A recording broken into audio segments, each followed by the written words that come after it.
My name is Matthew Tanzi. I'm a retired member from Ladder Company 12 in Manhattan, FDNY.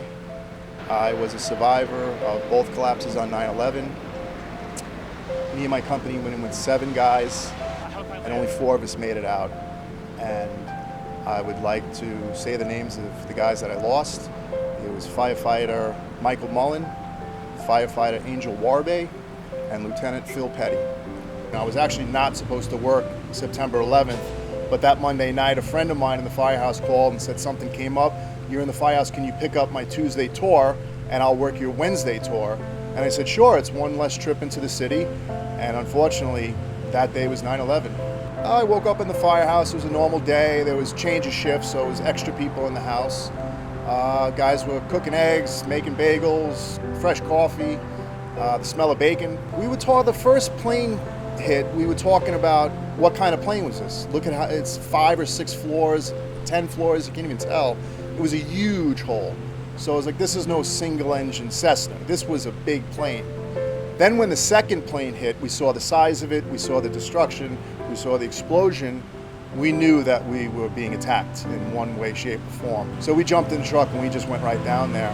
On our way to the towers, I saw something I never saw. It was people were just lined on the streets, and instead of cheers and waves, I just saw blank faces and people were terrified.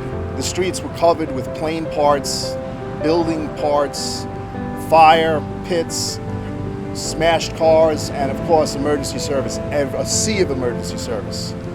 And then we got out of the truck, we took all the necessary equipment, as much as we could hold and carry. We knew we weren't going to go up with all the equipment, it's too far up. Then we started running down the West Side Highway towards the building. As we got closer, I started to see more and more people coming down from the building. Most of them were jumping. And our assignment, 12 truck, was to evacuate the Marriott Hotel, which we were in the lobby of. It was, like I said, it was attached to the South Tower. I was actually opening the door to the stairwell. And as I opened the door to 19, I'll never forget it, I heard like a wisp, like a jet plane whiz by my head, and that was the South Tower collapsing on top of us. It had to blow us down at least 4 or 5 flights of stairs. Like that was like we got hit by a train almost. But we were all still alive, and we couldn't believe what happened. We crawled out, we made our way to, I guess, the southwest corner, where was the edge of the building, and we looked down into the street, and all we saw was just devastation. We heard a big thud and then a rumbling, which was the North Tower coming down at this point. So we heard it, and I looked at the 2 guys who were with me, and it just started getting louder and louder, and then we started to feel the building shake. So at the last second, me and those 2 guys jumped into that access stairwell, and the second tower was coming on top of us, and everything went black. I lost consciousness, and the guys we were all like bundled up in this little stairwell together, so I heard them coughing. So we dusted ourselves off. We realized that the handrail on the stairway was almost like a ball around us, protecting us from these big shards of concrete, kind of kept us alive. Once we dusted ourselves off and climbed out of that stair rail thing, I realized we were on top of a pile, and both towers were gone. So we shimmied around and we saw a big I-beam, similar to an I-beam like that, but actually bigger. And we got onto that, straddled it. We took one civilian, then another fireman. We all shimmed down, but we got down there. We managed to get to somewhat of a street level, climbing over fire department vehicles, police cars, ambulancing. And then we got to the Hudson River, and all the boats were coming from the Jersey side. And we actually jumped on a small fire department boat, and they boogied us right across to the Jersey City Medical Center, where we got triaged, somewhat treated, and then sent home later on that night. I suffered a head injury, I had a concussion.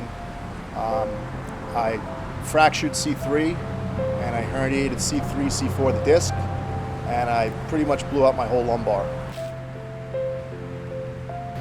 I went to a funeral every day for months. I probably went to close to 100. It was tough. I was 27 years old. They said, It's a miracle you're alive. God bless. We're going to give you a retirement. Go do whatever you got to do to make yourself right.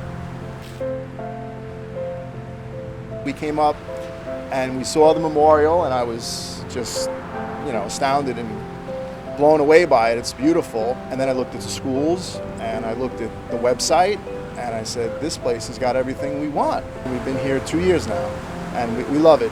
We love it. It's a beautiful place to live. It's a beautiful place to be a part of.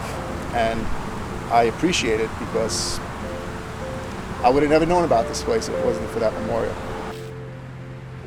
We were making room in one of the closets in our bedroom, and my helmet was stuffed into a pillowcase. And I took it out and I looked at it and I said, maybe we should put this up in the house. My wife was like, why don't you see if Wellington would display it?